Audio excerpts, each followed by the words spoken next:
Now, the Trump administration will hold its daily press conference on the coronavirus soon as new cases continue to mount across the United States. CGTN's Nathan King is live for us at the White House with more. Nathan. Yeah, Elaine, that daily briefing coming in about 2.5 hours here, but there's an open debate going on within the Trump administration. You mentioned the Dow there. You know, it's a real problem for all countries. You know, how do you attack the health crisis but also protect your economy as well? And this is happening really out in the open within the Trump administration. After saying they'd do whatever it takes, the U.S. president is obviously anxious about the numbers in the Dow, but also the rising unemployment numbers and the fear of a huge recession. And he tweeted out this earlier today. Let me just read it to you. "We cannot let the cure be worse than the problem itself. At the end of the 15-day period, we will make a decision as to which way we want to go." And remember, there's only about 10 days left of that suggestion that Americans essentially stay indoors, which is being adhered to by some states and not by others. But you can see there is a real worry here from the president that he wants to get people back to work. Look, we saw this in Wuhan. We're seeing this in the UK. We're seeing this in Italy and Spain. Everyone, of course, worried about public health, but what cost to the economy. But the problem is with the Trump administration is that within the Trump administration, there's lots of voices saying things are actually getting worse. This is not a time to start thinking about reopening stuff. Let's listen to the Surgeon General. I want America to understand this week it's going to get bad, and we really need to come together as a nation. I heard the stories that you were just playing, young people out on beaches. We see here in D.C. that the district set up a cam for people to watch the cherry blossoms. You look on the cam, you see more people walking around than you see cherry blossoms. And this is how the spread is occurring. Everyone needs to be taking the right steps right now, and that means stay at home.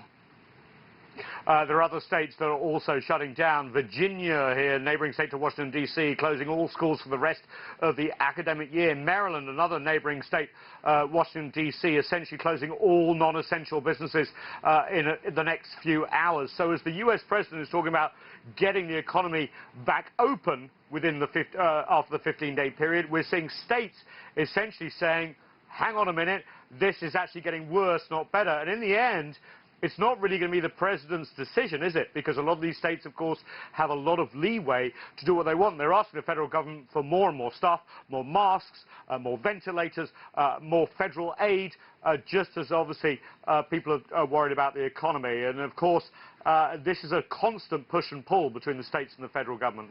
And Nathan, let's turn to Capitol Hill. The U.S. bailout legislation not receiving bipartisan support at the moment. Where do things stand?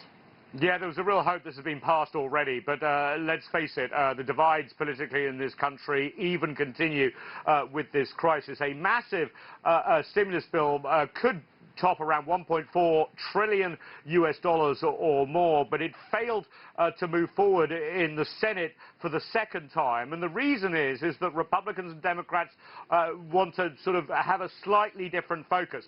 The Democrats are saying workers first. You've got to do this. You've got to do that. Unemployment insurance, more money for states directly, more money for hospitals, guarantee of incomes. While the Republicans, a lot of them agree with some of this stuff, it's about how much you allocate to each thing. And one of the things the Democrats are very worried about is a potential $500 billion that could be paid out to corporations that in the current text of the Senate bill, you wouldn't have to disclose necessarily who got the money and how much for 6 months. And there's a real worry among some that could be used as some sort of slush fund for businesses that are favored by either Republicans or the administration. Now, I understand that the House is going to introduce their own bill, the Democrats. They do say, though, despite the positioning and the language has been difficult, is that they are close to a deal. But obviously, the American people await because checks are meant to be sent out very soon. All right, Nathan King live for us at the White House with that. Thank you.